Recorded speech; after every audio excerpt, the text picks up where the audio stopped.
ദൈവത്തിൻ്റെ പുനഃതിരുനാമത്തിന് സ്തോത്രം ചെയ്യുന്നു, സ്തുതിക്കുന്നു.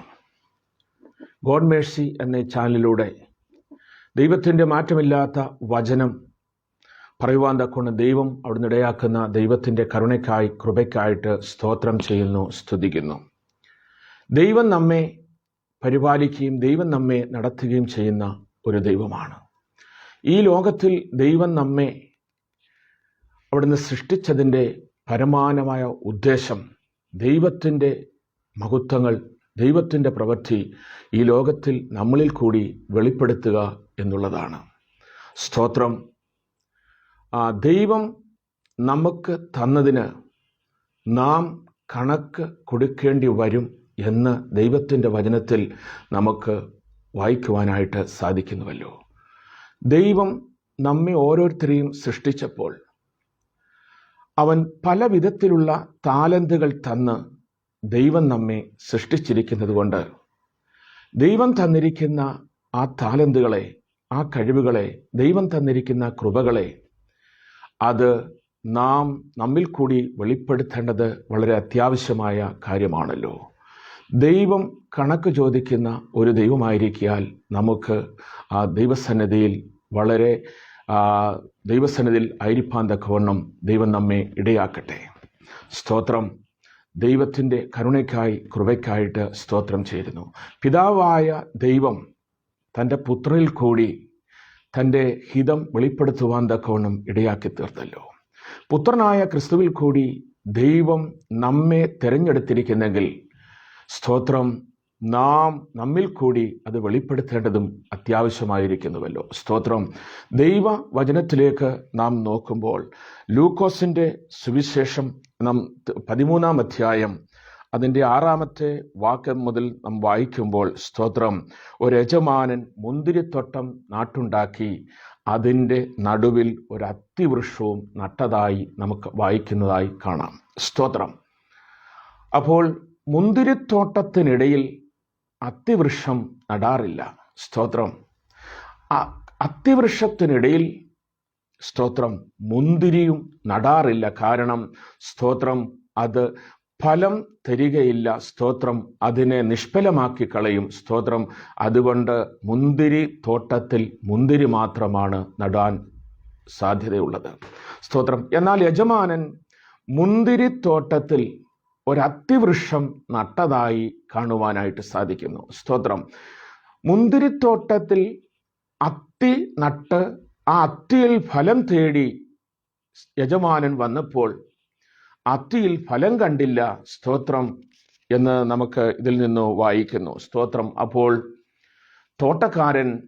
തോട്ടക്കാരനോട് ആ യജമാനൻ പറയുന്നത്, ഫലം കണ്ടില്ലായിക്കൊണ്ട് ആ അത്തി വെട്ടിക്കളയുവാൻ തക്കവണ്ണം ആജ്ഞ പറയപ്പെടുന്നതായി നമുക്ക് കാണുവാനായിട്ട് സാധിക്കുന്നു. സ്തോത്രം.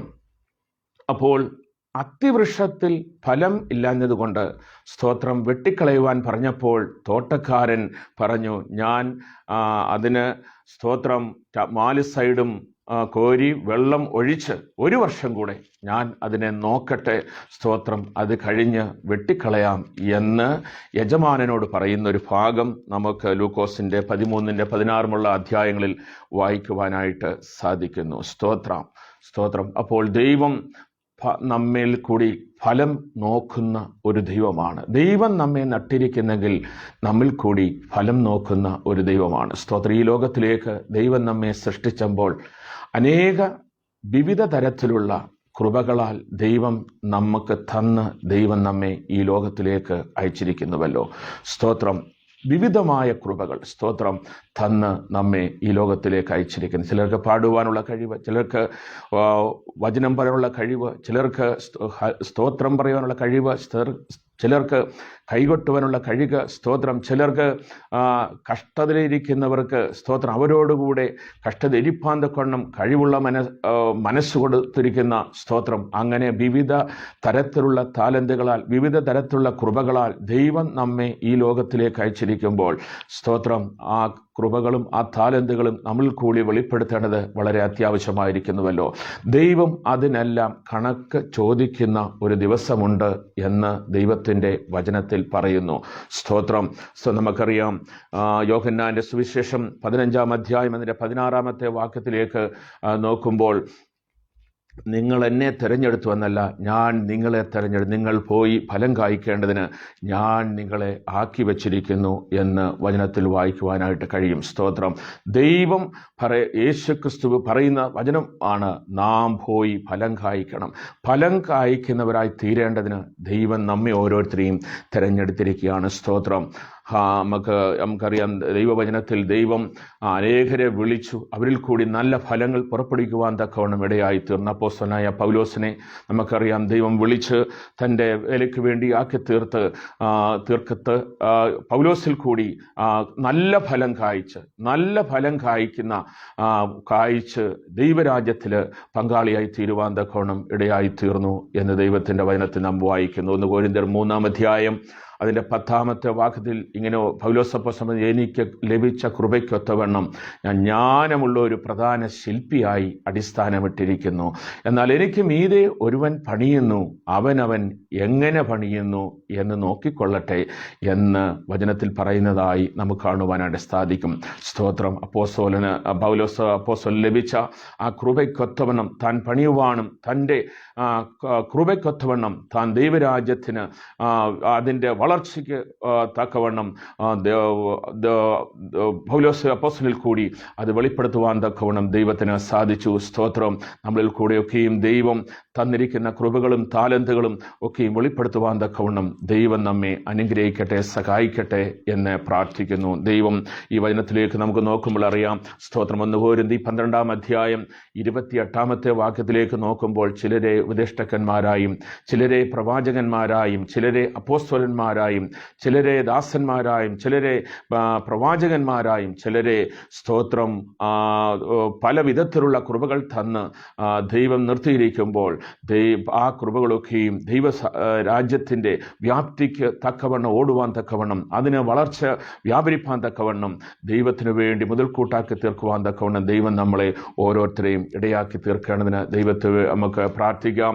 ദൈവം നമ്മളോട് കണക്ക് ചോദിക്കുന്ന ഒരു ദൈവമാണ്. സ്തോത്രം. നമുക്കറിയാം, മത്തായിയുടെ സുവിശേഷം 25-ാം അധ്യായം അതിൻ്റെ 14 മുതൽ ഉള്ള വാക്യങ്ങൾ നമ്മൾ വായിക്കുമ്പോൾ, ഒരു മനുഷ്യൻ പരദേശത്ത് പോകുമ്പോൾ ദാസന്മാരെ വിളിച്ച് തൻ്റെ സമ്പത്ത് മുഴുവൻ അവരെ ഏൽപ്പിച്ചതായി നമുക്ക് കാണുവാനായിട്ട് സാധിക്കുന്നു. സ്തോത്രം.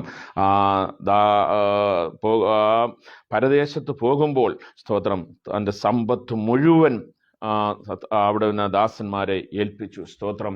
5 താലന്ത് ഒരുത്തന് 5 താലന്ത് കൊടുത്തു, ഒരുത്തന് 2 താലന്ത് കൊടുത്തു, ഒരുത്തന് 1 താലന്ത് കൊടുത്തു. സ്തോത്രം. എന്നാൽ യജമാനൻ വന്നപ്പോൾ അവരുടെ താലന്തുകളെ കുറിച്ച് ചോദിക്കുന്ന സ്തോത്രം, 5 താലന്ത് ലഭിച്ചവന് തൻ വ്യാപാരം ചെയ്ത് സ്തോത്രം 5 താലന്ത് കൂടെ നേടുവാൻ തക്കോണം ഇടയായി തീർന്നു. സ്തോത്രം. അപ്പോൾ യജമാനൻ പറയുന്നു, വിശ്വസ്തനും നല്ലനുമായ ദാസനെ, നീ എൻ്റെ സന്തോഷത്തിൽ പ്രവേശിക്ക എന്ന് പറഞ്ഞ് ആ ദാസനെ സന്തോഷത്തിലേക്ക് പ്രവേശിപ്പാൻ തക്കണമിടയായി തീർന്നു. സ്തോത്രം. 2 താലന്ത് കൊടുത്തവനെയും അങ്ങനെ തന്നെ സ്തോത്രം, അവൻ 2 താലന്ത് കൊടുത്തവൻ 2 താലന്ത് കൂടെ സമ്പാദിപ്പാൻ തക്കവണ്ണം, വ്യാപാരം ചെയ്ത് 2 താലന്ത് കൂടെ സമ്പാദിപ്പാൻ തക്കവണ്ണം ഇടയായി തീർന്നു. അപ്പോൾ നല്ലവനും വിശ്വസ്തനുമായ ദാസനെ, നീയും എൻ്റെ സന്തോഷത്തിലേക്ക് പ്രവേശിപ്പ എന്ന് പറഞ്ഞ് ആ ദാസനെയും പറഞ്ഞു വിടുന്നത് നമുക്ക് കാണാനായിട്ട് സാധിക്കും. എന്നാൽ 1 താലന്ത് ലഭിച്ചവൻ അവൻ തൻ്റെ താലന്ത് കുഴിച്ചിട്ട് സ്തോത്രം ദൈവത്തിന് പ്രയോജനമുള്ളതാകാത്ത വിധത്തിൽ സ്തോത്രം അതിനെ കുഴിച്ചിട്ട് സ്തോത്രം അവന് വ്യാപാരം ചെയ്യാതെ സ്തോത്രം അതിനെ ദൈവത്തിന് പ്രയോജനപ്പെടുത്താതെ സ്തോത്രം അതിനെ കുഴിച്ചിട്ട് സ്തോത്രം ദാസൻ വന്നപ്പോൾ പറയുന്നതായി നമുക്ക് കാണുവാനായിട്ട് സാധിക്കും. സ്തോത്രം. 1 താലന്ത് കൊടുത്തവൻ ആ 1 താലന്ത് പ്രയോജനമില്ലാതാക്കി കളഞ്ഞു. അപ്പോൾ സ്തോത്രം ആ യജമാനന് ആ 1 താലന്ത് എടുത്ത് 10 താലന്ത് താലന്തുള്ളവന് കൊടുത്തു എന്ന് നാം വായിക്കുന്നു. സ്തോത്രം. നമ്മുടെ താലന്തുകളെ, നമ്മുടെ കഴിവുകളെ ദൈവം തന്നിരിക്കുന്ന നമ്മുടെ സകലവും ദൈവത്തിനു വേണ്ടി പരമേൽപ്പിക്കുവാൻ തക്കവണ്ണം, ദൈവത്തിന് വേണ്ടി കൊടുക്കുവാൻ തക്കവണ്ണം ദൈവം നമ്മെ സഹായിക്കട്ടെ. സ്തോത്രം. അപ്പോൾ സ്തോത്രം, ആ ഒരു താലന്തുള്ള മനുഷ്യനെ യജമാനൻ ചെയ്യുന്നത് എങ്ങനെയാണെന്ന് നമുക്ക് കാണുവാനായിട്ട് സാധിക്കും.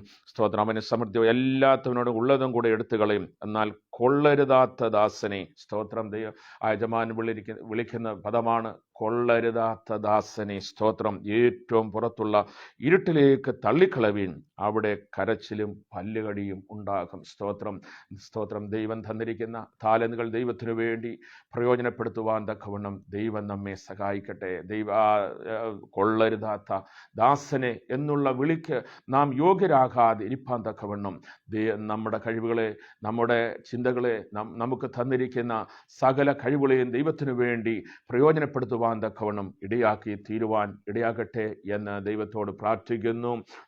അപ്പോസ്തലനായ പൗലോസ് പറയുന്നു, ഞാൻ സുവിശേഷം അറിയിക്കുന്നില്ലെങ്കിൽ എനിക്ക് അയ്യോ കഷ്ടം. സ്തോത്രം. സ്തോത്രം. സ്തോത്രം.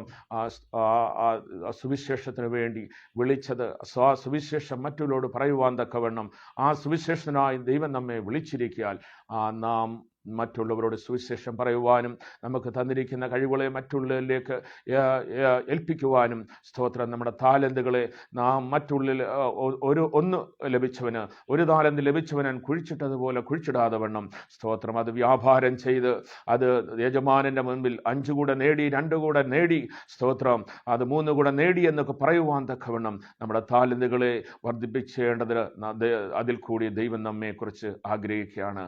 ആ താലന്തുകളെ നമുക്ക് പ്രയോജനപ്പെടുത്തുവാൻ തക്കവണ്ണം ഇടയായി തീരട്ടെ. അതിനുവേണ്ടി ദൈവം നമ്മെ സഹായിക്കട്ടെ. സ്തോത്രം. സ്തോത്രം. റോമാലേഖനം 8:28 പറയുന്നു, എന്നാൽ ദൈവത്തെ സ്നേഹിക്കുന്ന വിളിക്കപ്പെട്ടവർ തന്നെ സകലവും നന്മയ്ക്കായി കൂടി വ്യാപരിക്കുന്നു. സ്തോത്രം. സ്തോത്രം. നാം എന്ത് പ്രവൃത്തി ചെയ്യുമ്പോഴും അതെല്ലാം നന്മയ്ക്കായി കൂടി വ്യാപരിപ്പിച്ച് ദൈവം നമ്മെ അനുഗ്രഹിക്കുന്ന ഒരു ദൈവമാണ്. നമ്മുടെ താലന്തുകളൊക്കെയും ദൈവത്തിന് പ്രയോജനമായി, മറ്റുള്ളവർക്ക് പ്രയോജനമായി, സ്തോത്രം, ദൈവഹിതത്തിനനുസരിച്ച്, ദൈവനാമത്തിനനുസരിച്ച് പ്രയോജനപ്പെടുത്തുമ്പോൾ, സ്തോത്രം, ദൈവം നമ്മെ അനുഗ്രഹത്തിൻ്റെ സമൃദ്ധിയിലേക്ക് കൊണ്ടുവന്ന് ദൈവം നമ്മെ അനുഗ്രഹിക്കുവാൻ ഇടയായി തീരും. സ്തോത്രം. നമ്മുടെ താലന്തുകളെ നമുക്ക് പ്രയോജനപ്പെടുത്താം. നമ്മുടെ താലന്തുകളെ മറ്റുള്ളവർക്ക് വേണ്ടി ഉപയോഗിക്കാം. നമ്മുടെ താലന്തുകളെ ദൈവത്തിൻ്റെ രാജ്യത്തിൻ്റെ വിസ്തൃതിക്ക് വേണ്ടി പ്രയോജനപ്പെടുത്താം. ദൈവത്തിൻ്റെ കരങ്ങളിലേക്ക് നമ്മെ ഏൽപ്പിക്കാം. അതിനുവേണ്ടി നമ്മളെ ഓരോരുത്തരെയും ഏൽപ്പിക്കാം. ഈ വചനങ്ങൾ ദൈവം നമ്മെ ഓരോരുത്തരെയും അനുഗ്രഹിക്കുമാറാകട്ടെ. ആമേൻ.